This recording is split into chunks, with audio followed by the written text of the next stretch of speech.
Thomas often grumbled because he wasn't allowed to pull passenger trains. The other engines left. "You're too impatient," they said. "You'd sure leave something behind." "Rubbish," said Thomas crossly. "You just wait, I'll show you." One night he and Henry were alone. Henry was ill. The men worked hard, but he didn't get better.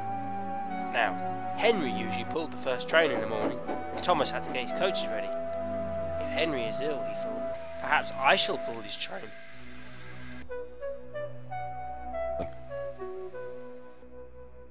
Thomas ran to find his coaches. Come along, he fussed. There's plenty of time, grumbled the coaches. He took them to the platform, and wanted to run round in front at once, but his driver wouldn't let him.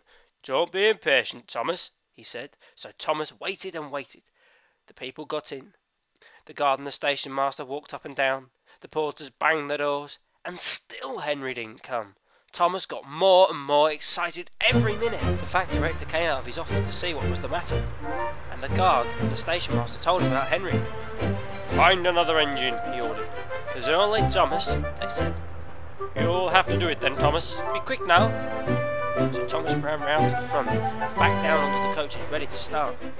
Don't be impatient, said his driver. Wait until everything is ready. But Thomas was too excited to listen to a word.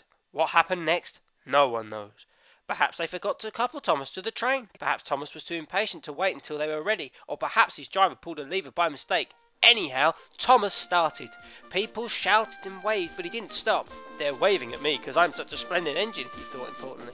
Henry says it's hard to pull trains, but I think it's easy. Hurry, hurry, hurry!